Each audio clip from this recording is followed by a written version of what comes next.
All right, friends, like I told you yesterday when we did our hamburger outline, I will not be writing my own paragraph this week because I want you to have fresh ideas and not be tempted to copy some of mine. So, yesterday you should have completed your hamburger outline, which we talked a lot about important things and how not to write your topic in closing. Okay? So, I hope you paid close attention. And today you're going to write your rough draft. All right? So if you want to grab your piece of paper to start writing your rough draft while I'm talking about stuff, that's totally fine. Just make sure you're doing a really good job of listening. To remember, or to remind you, we have a margin here, and there's a light pink margin here. You can see it better on the back side, but if you were in person, you can see it. Okay? And the ideas of margins is that we don't write outside the margins. We stay inside of the margins. Okay? You have this nice big space up top. Your hole should be on the left-hand side. And in this space up top, on top of that first line, you should write a title. Okay? In the center, that's pretty close. And underline it. Now, with a rough draft, we skipped lines because the idea of a rough draft is that we can go back and make corrections and have the space to write in those corrections as needed. Okay. So make sure your title is capitalized. Make sure it's not a full sentence. It doesn't need to be a full sentence. And make sure you're not using your topic sentence as your title. Okay. Alrighty. Now, before you can begin writing your topic sentence that you wrote over here in your hamburger outline, you need to make sure you indent. Okay, your fingers are smaller than mine, so you'll need to use 2 fingers. I can use 1, but you'll need 2 fingers, and you want to indent, and then this is where your title sentence goes.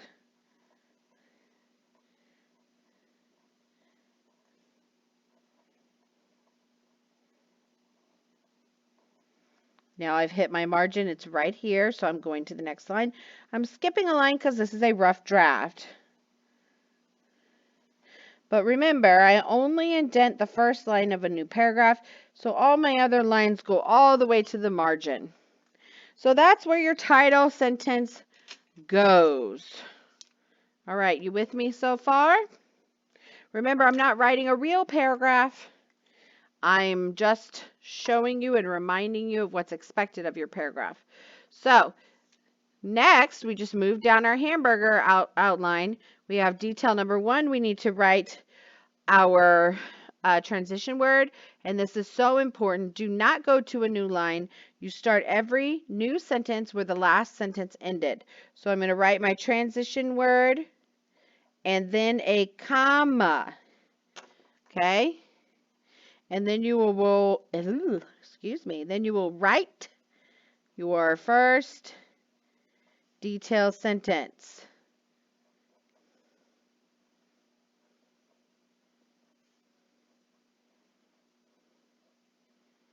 Ooh, I just barely made it in before the margin. Okay? After your first detail sentence, you write your second one, which starts with a transition word. Next, comma. And now you're going to write your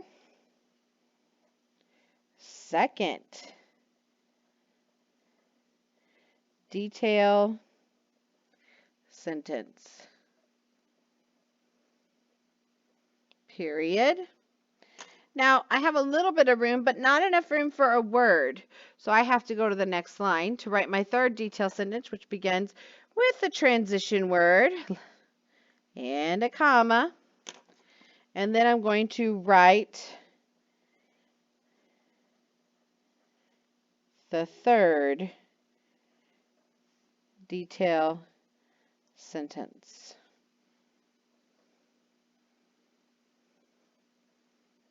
Period. Okay. So I've got title, topic sentence, detail, detail, detail. And then last, Last, I need to put in my closing sentence. So your closing sentence ends your paragraph.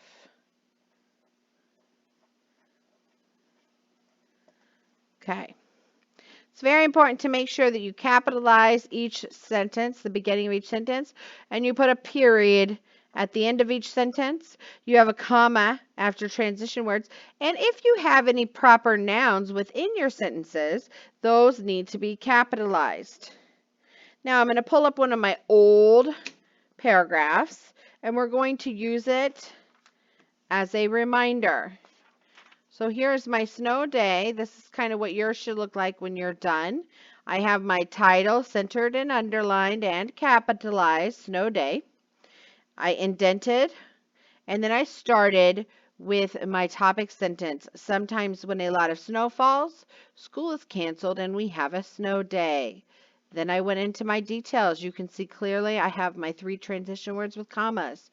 First, snow days are exciting because they are an unexpected day off of work. Next, it's nice getting to sleep in and relax in my pajamas all day. Last, the day off gives me extra time to catch up on work, chores, cooking, and family time. Then I wrote my closing. When I see snow falling, comma, I can't contain my excitement because I love snow days. Guess what? Snow falling, snow days. Boom. Restated in my closing. Snow falling, snow days. It's that simple. Okay? All right. You're going to take your hamburger outline, okay, that you filled out yesterday, and you're going to transfer it into a rough draft paragraph. All right? Do your absolute best and keep this. Don't throw it away. It's very important. Have fun writing.